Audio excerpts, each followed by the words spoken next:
That's the question I was going to ask, and you answered. Mm-hmm. And the audience will never know, those idiots. Audience, you don't get to know anything. Let's clap Should it we in. clap it in? Oh, Let's do it. okay.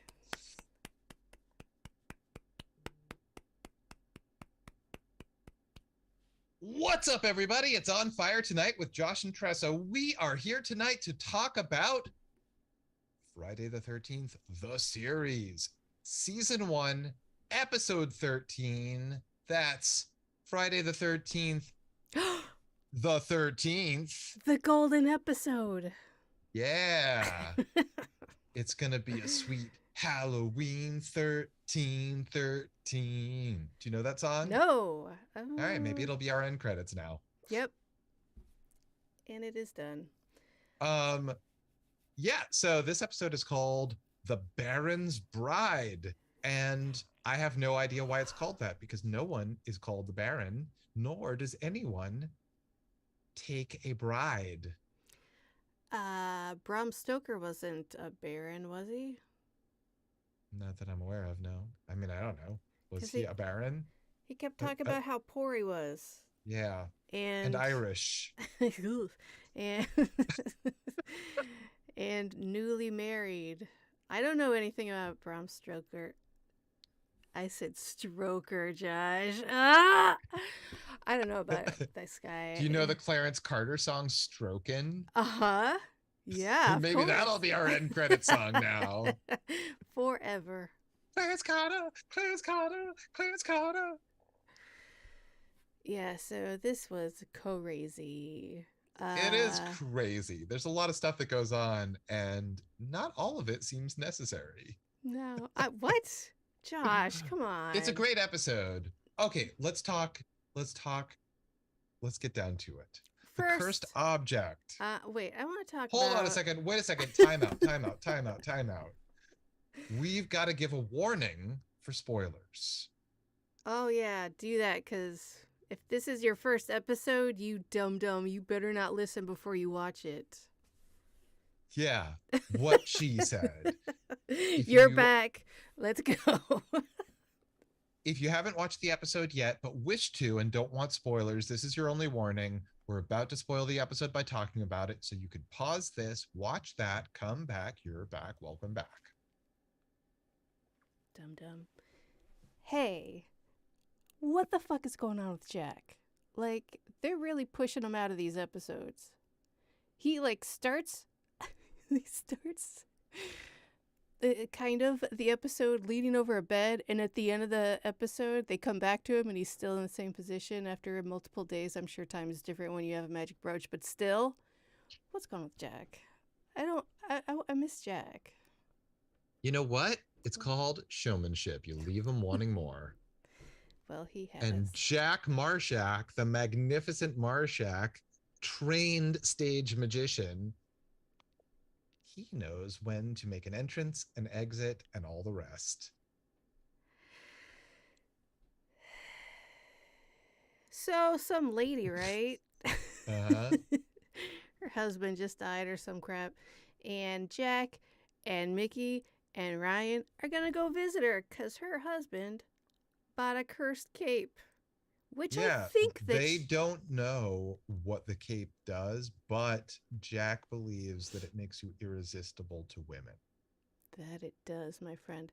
So it sounds like they do know what it does. Yeah. They don't know about the brooch, though. No, they don't know about the brooch, or that the owner's widow has a secret. Wait. Question.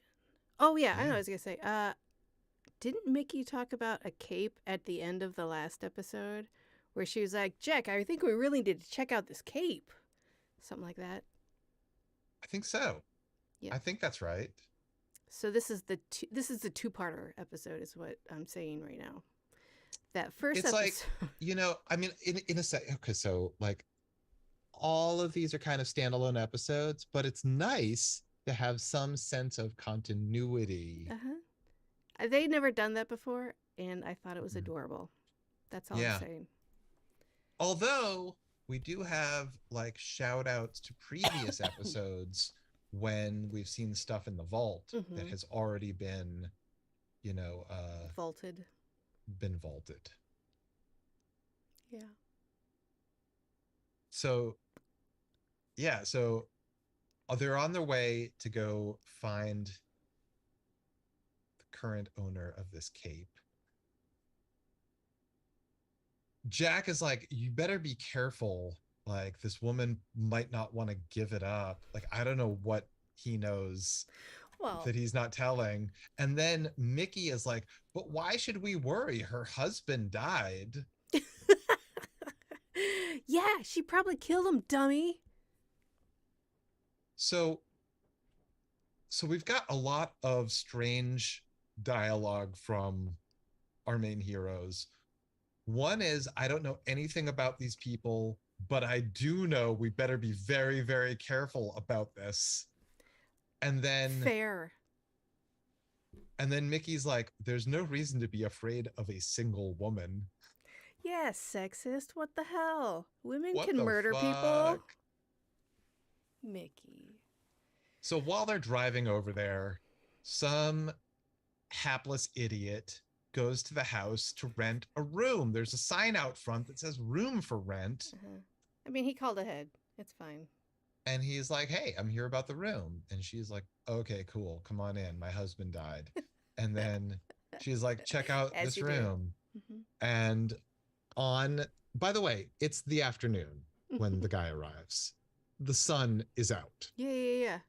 Fully into the house with terrible curtains and an open door. So, yeah, it doesn't seem to be a problem at all. No. They go upstairs. She's like, check out this room. He tries on this cape that's in the room. Maybe don't touch other people's clothes, maybe. Her eyes light up. She comes in. She's like, this is my dead husband's. She pumps her fists. Yeah. It makes the wearer irresistible to women. And the guy is like, I've never had much luck with women. You don't say. Yeah. Why is that such a common theme throughout this show? You know what? It's the writers. The writers write the script, Josh. And they're like, we never have any luck with ladies. We're no movie stars. We're just lowly script writers. If only I could get a blowjob. Sorry. Interesting. So this woman coils herself around the guy because he's wearing the cape. And she's like, hey, she recites some excellent verse poetry where That she's are like, also okay, instructions. right. So this cape is like binding us together or something. And this diamond brooch will make us, we can travel through time with it as long as it's got our blood on it. And now you're going to become one of us. And it turns out, on top of everything else, Yeah. she's a vampire. What? That's insanity. Why would they even add that, Josh? I think you're lying. It does seem like a hat on a hat on a hat. I have so those dumbass writers who can't get a girl. I have a couple questions. It was Canada. That's why it was Canada. Question one. Why question? do you want this stranger to be irresistible to you? Wait. Why do you want to find this stranger irresistible that you've never met and you meet for the first time and you're like, oh, I hope they put that cape on so I can't control myself around them? Question two. Why do you want to go time travel as a vampire? If that's even anything to do with time traveling in this story. It seems like we have three not related things at play, right? Yeah. So we've got a, a beautiful cape Gorgeous. that, of course, would make the wearer irresistible. I Of mean, it's a cape. course. That's how Yeah. capes work. Silky, satiny, gorgeous. Yeah. Mm-hmm. Duh. Duh. And then you've got a time traveling brooch, Mm-hmm. which Mm-hmm. that is its own thing. And Unnecessary. a vampire lady. Was her husband a vampire? Did he come to an untimely vampire death? But how though? The sun doesn't seem to matter to her. Right. Well, it also doesn't seem to super matter to the new vampire guy who gets exposed to it. Like, he doesn't like it, Yeah, but it he's doesn't like, kill him. yeah, he's like me in the sun. Yucky, no thank you. And he runs away. That's it. Right. I have no idea why she wants to cede all of her power and authority and consent to whoever happens to be wearing this cape. I think that the writers might be men. I think they might also just be dumb. Oh, yeah. Mm-hmm. That was a given. Take that, men. Your misandry is not appreciated. I mean, I'm sure it is by some people. Anyway. Yeah, so right. So she's like, all right, chomp chomp, vampire time. also, And- aren't there like other things that need to happen? You don't just instantly turn into a vampire once you get bit. Well, we don't have too deep a dive because the guy screams right as Jack, Ryan, and Mickey are arriving.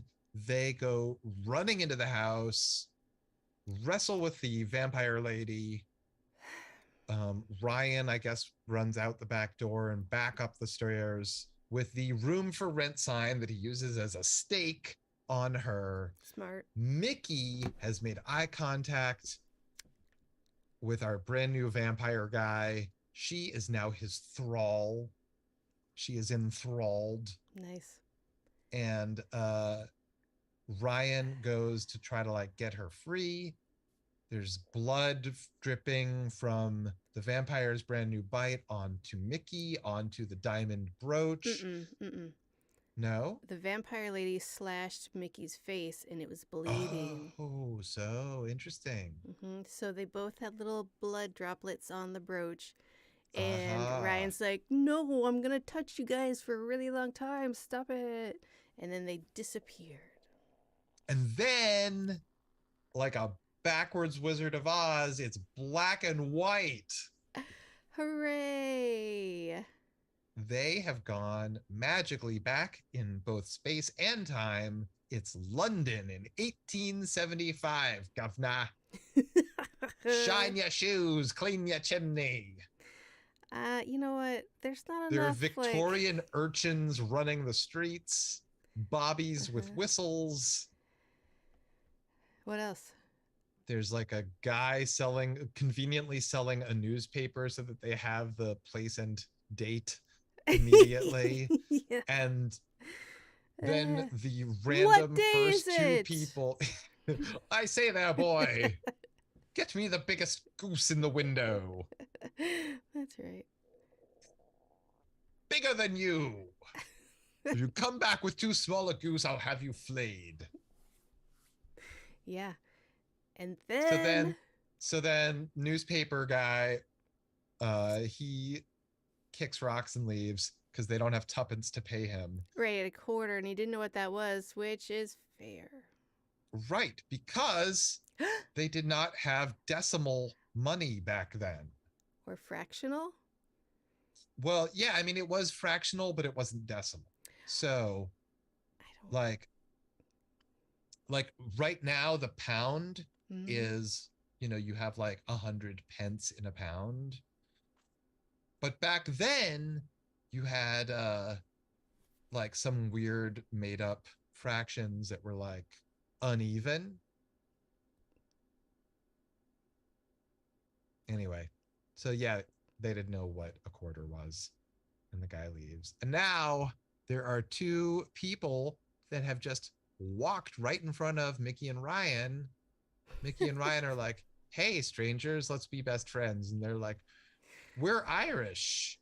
You're also from a different place, I take it. Let's be best friends. I'm Abraham. This is Caitlin. You'll stay with us while you're here in town. Yep. Abraham, we will learn at the very end. Don't spoil it, Josh. So he's a writer. Of course. What else are you He's a gonna do writer. then? That's how he introduces himself. Stupid. Anyway, I mean, Ryan's like, we're chasing a vampire. And you the writer guy's guys. like, you've got quite an imagination. I'm supposed to be the writer, but you, sir, take the cake. Oh God. I don't. You take the cake, and if you're lucky, you'll take the cape. Oh. Oh. Josh did it. He said it. Bow, bow, bow. Today's magic word is cape. Bow, bow, bow. Oh, brought to you by OnFireTonight.com, where we've got a brand new merch store and you can get anything your heart desires. T-shirts, buttons, bumper stickers, totes. It's all there for you to enjoy. How good was that? Oh my God. That was a great pitch. And hey, you know what? I'm just going to go ahead and say it. If anybody gets the On Fire Tonight bikini or biker shorts, write to us. Mm-hmm. We will have you as a special guest. Oh, without a doubt. Without a doubt. Your choice in media, maybe, unless it's terrible and I don't want to watch it. No, it'll be a special episode for special fans. Like a very special episode, like from the 80s when they... Yeah, a very special episode where like a teen learns a valuable lesson. Or gets as pregnant. They move into adulthood. Yeah. Okay. It's done. Go buy that bikini, everybody. Yeah, everybody. Good luck. And thanks. God bless. Anyway, back to the show. Right. So Mickey and Ryan, without Jack, are now backwards in time. Everything's black and white. They don't seem to notice that fact. Nope. That's fine. They lost the vampire guy. He's somewhere. And Mickey is still mesmerized, but no one seems to notice. Her heart beats only for him. Whatever his name is. Yeah, that guy. Cape Dude. I think they called him a couple times. So, meanwhile, Cape Dude goes off. He finds a lady of the night. A very alluring Victorian era lady. Very sexy. She was like, "Oi! Oi, governor!" That's all I got. Sexy. Anyway, he sucks her blood. And then death. People are like screaming in the night like, "Oi, there's a dead lady. Somebody like pierced her neck and drained her entire body of blood." I'm sorry, sir. Are you the coroner? Like, how do you have all this information? He heard it. Somebody said it, and he heard it. He's reporting. And right. This was a game of telephone that predated telephones. He's like, "Purple monkey dishwasher. You guys, vampires." It's always purple monkey dishwasher. And Brahm's like, "Hey, maybe these guys I have in my apartment that I just met are onto something. But probably not. You guys are crazy." I guess we'll find out. So they spend a lot of time chasing, losing, etc. The vampire guy. A lot of that. At one point, our vampire guy throws off his cape in what seems like he's trying to reject being a vampire. Yeah. But like the cape is not what made him a vampire. Being made a vampire is what made him a vampire. Taking off the cape, his whole body turns monstrous and he looks more like a Buffy or Angel style vampire. A Nosferatu. A Nosferatu, if you will. His hands turn into Uh-huh. claws. His face is gnarled. So he picks the cape back up, puts it back on, and once again, he is young and coiffed. Gorgeous. Gorgeous. Um, couple things, couple Yeah. side notes. Side notes. This Victorian London that we are uh, taking in with this episode is the only time we've seen competent cops the entire series so far. They're the ones who are like, hey, there's a murder. Maybe we should check that out or something. Interesting. Yeah. Point I guess, two. I guess they have just a different they have a different history of policing, I guess. Yeah. Yeah, they really do. Also, day breaks, and what's the opposite of that? Night breaks? That sounds wrong. But those things happen real fast. Real fast. It's like they got to a door and they're like, oh, it's dawn. All right, guess that's it for the night. Let's go hit the hay or whatever we do in Victoria Town. Victoria. Victoria. Also, Victoria. Victoria. Maybe that'll be our end credit song. yeah, I know. You're not a Kinks fan? We already discussed this. Did we? Yeah. Oh, that's right. Yeah. You're not a fan of probably my favorite band. Right, which is why you have made it so I am no longer your friend anymore because you are so disgusted with me. I've blocked you on all possible platforms. Mm-hmm. You've just been talking randomly, hoping that I understand what you're saying because I can't. I can't even hear you right now. So, do you across the board dislike all Kinks songs? I don't even know them that well to like dislike them. I just have not been interested enough to follow up on it. Okay. I mean, to each their own. You idiot. You can say the quiet part loud. I get it. Look, there are things that I've tried, but I'm not a fan of. Like Fish, And the band. I can't say that one's for me. Yeah. So I don't know if maybe you're a big fan of that group. Oh, huge fish head. Huge. Huge. I don't like Fish. Just you spent years touring with them, noodling, doing the noodle dances. Yep. Doing all that stuff that those guys do. That's what I was doing all the time. Driving places to see them, listening to them. You know, the stuff those guys do. And girls like yourself. I meant it gender neutral, but okay, yes. I went out with a girl who was really into that group. And I was like, I don't get it. I mean, I was much ruder about it. Yeah. I remember when I first met you and you told me how much you hated Jane's Addiction. And I was like, okay. I didn't say anything about Jane's Addiction. Really? I don't remember having strong feelings about them. That's what one of the first really? things I remember about you is you hated them. That's so interesting. Today I do not hate them. I think a bunch of their songs are pretty good. I don't know their catalog that well, but I'm surprised to learn that I used to hate them. And I'm happy to report that I don't anymore because I'd rather not hate anything. That's delightful. You've grown as a person, Josh. Well, I mean, I get more out of life, right? Mm-hmm. Absolutely. Okay, anyway. So you're not a fan of the Kinks, so you're an idiot. Yep. Yeah. Uh-huh.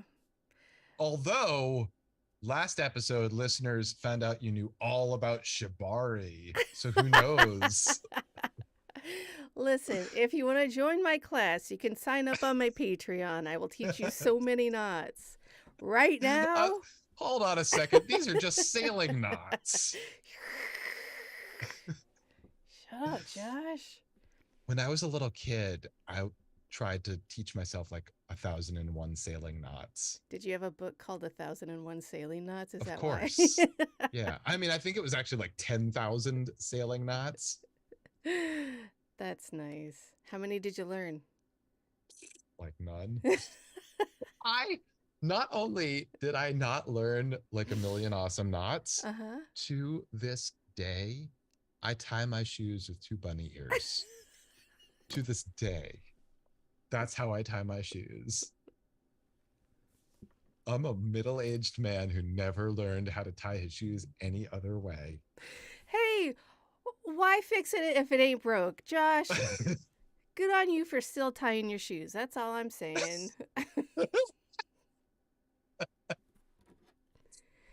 Sometimes I forget that it's like very childish of me that I do that.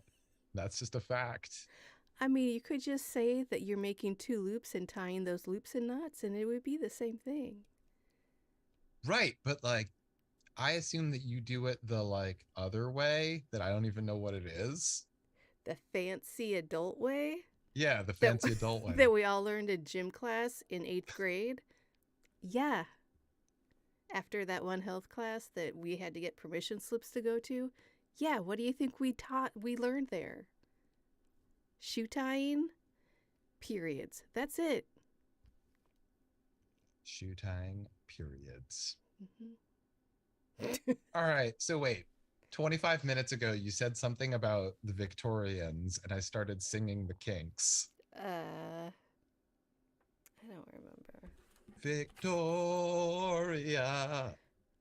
What does this say? I can't read my own writing.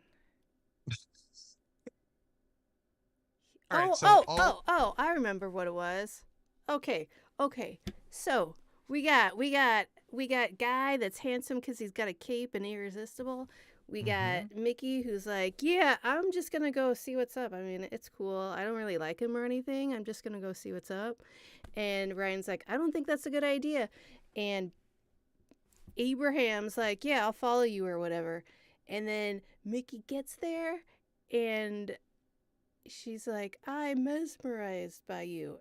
And this bro, what's his name? What do you call him? I don't know. Cape Guy. Cape Guy. He remembers. He might be South African. I believe he's from Cape Town. Good one, Josh.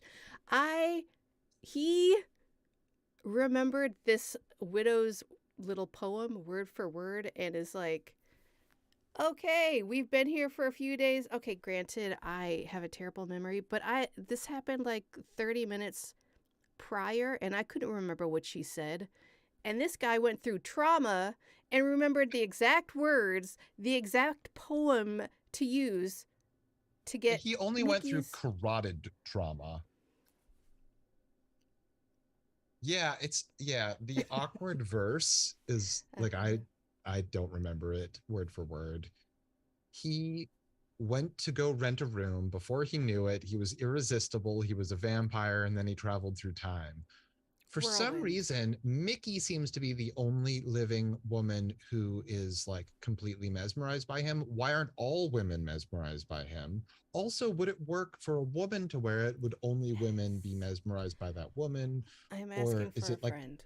is it just a hetero thing? So like men would be mesmerized? Yeah. I mean, right? It's like not gonna turn you why gay. isn't that guy like why is that dude running like the Beatles from all of the screaming women? He should be. At Right? the very It's been least. a hard day's night. Maybe that'll be our end credit song. Yep. It's gonna be long. Why? It's gonna be so many songs. It's gonna be a And just a black jam. screen. Why did these women of the night not offer their services up for free? If he is so irresistible, you would expect that to be the number one thing he would be getting from all corners of the alley. Yeah, I don't know. Also, like, Caitlin, Uh-huh. Abraham's wife, doesn't seem Not at all. into him at all. In fact, she's like holding Mickey back Uh-huh. To death. to death. Right. So while Ryan and Abraham are off pulling each other's dicks or whatever, That's how they run next to each other, yeah. Cape Cod or whatever his name is. More like Cape Chode, am I right? That almost worked. It almost worked. So yeah, Cape of Good Horn has got he kills Caitlin. Dead. Yeah. She's dead now. We just met her. She's Not nice. living. Yeah. She took in some strangers. Mm-hmm. Abraham made sure to let everyone know that he loved his wife very, very, very much before she died. Anyway, he comes in with the no, as seen in everything, everywhere, all the time. Uh-huh. Great movie. Uh-huh. Great movie. I ate so much popcorn.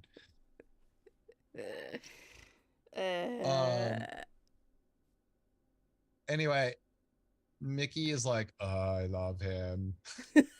That's right. She turned into a robot. I love him. Beep, blorp, beep, beep. She goes to find him. She finds him. But Ryan's right behind her.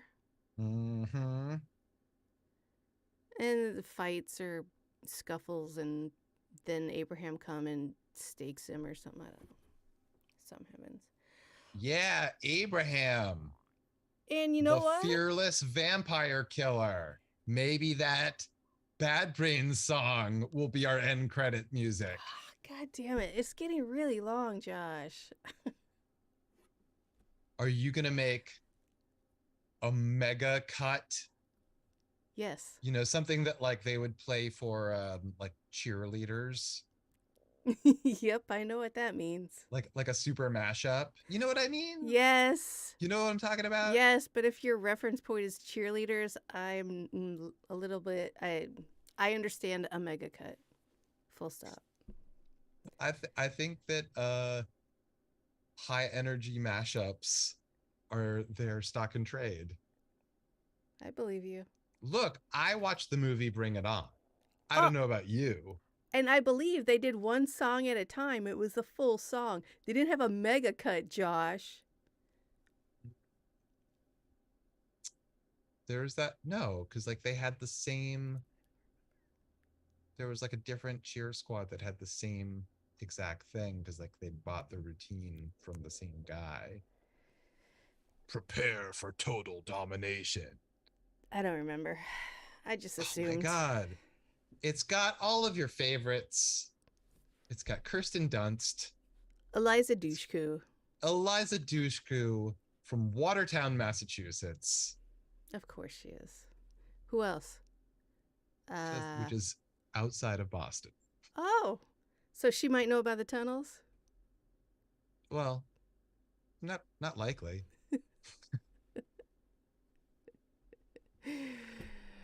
So anyway, Mickey and Ryan, they've got the cape, they've got the brooch, and they're like, okay, we gotta like get blood and we gotta do this stuff. And Abraham's behind him. And he's like, oh, I get it. You need the brooch to time travel. Really? You get it? Can you fucking explain it to me, Abraham? What are you talking about? Also, yeah. How do Mickey and Ryan know how to use it? How does anyone know how to use it? Even the guy wearing it didn't know how to use it. No. They didn't even know that thing existed. My favorite thing about this show is that there's no point in asking those questions. But I love to ask them. Right. Why? Why? All the time, every episode. Why? Thank you for giving us that gift.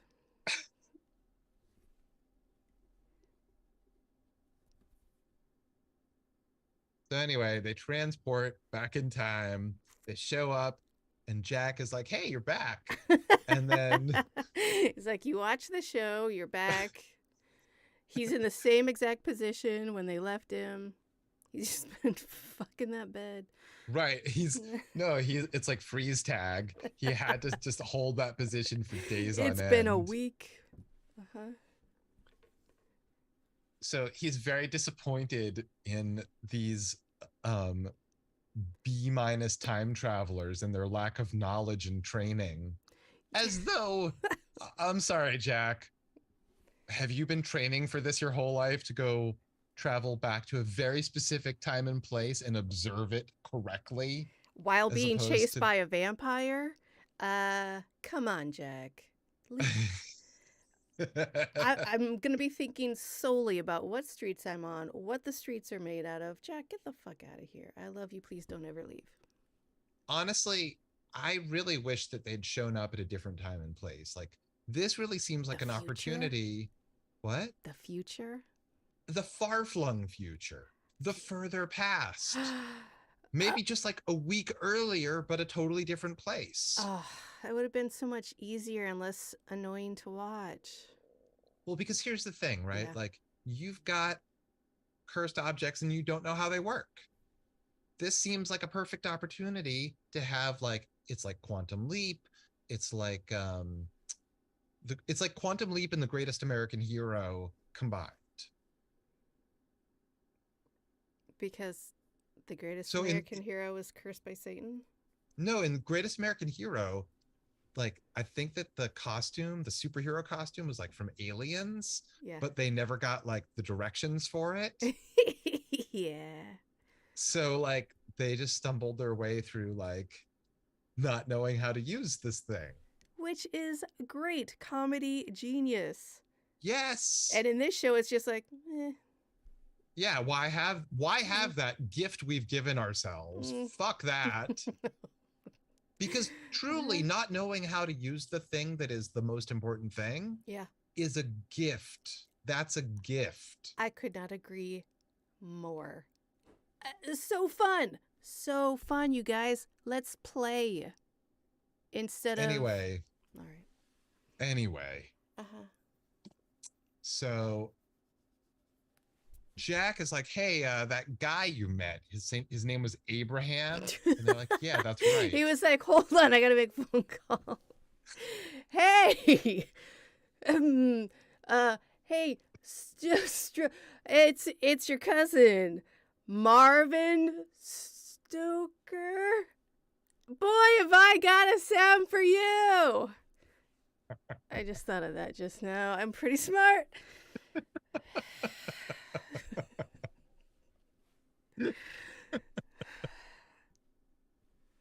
So, okay, so he's like, "Hey, did you ever catch that guy's last name?" And they're like, "No, I don't think he ever said." Yeah, he Weird. is Abraham and his wife Caitlin. Well, I think I have something very important to show you. And he has this like leather-bound copy of Dracula by Bram Stoker, and there's an inscription like, That could to be my anyone. to my beloved Caitlin, the only woman I ever loved. It's definitely the same guy, because if you shorten Abraham, it goes to Brum, and we don't know his last name, but his wife was Caitlin. Oh my God, we influence literary worlds forever. Yeah, I don't know that Bram Stoker was ever actually married to anyone named Caitlin. Josh, But it was said right there. be that as it may. Yes. Fascinating. They actually met him. This true story of a show is just opening So, wide up. right? I mean, this basically is a quantum leap. Yeah, it totally is. Can you believe it? That guy was that guy. Hey, Ziggy, get me out of here. Oh boy. I have boobs. I was obsessed with Quantum Leap during the pandemic. I Oh, really? watched it multiple times a day. I should have done that. I loved it when it first aired, starring Scott Bakula. You mean Scott Dracula? Uh, That was a joke yeah. from So anyway, Scott Dracula uh-huh. um was written by Bram Stoker, and he quantum leaped Uh-huh. all over the place. Making right what once went wrong. Mm-hmm. Believe it or not. I'm changing the future. Oh, Aliens didn't give me instruction uh, booklet. uh, High five. All right. we did it. Guys, unfortunately, that's all the time we have for this episode. Please join us next time for more On Fire Tonight.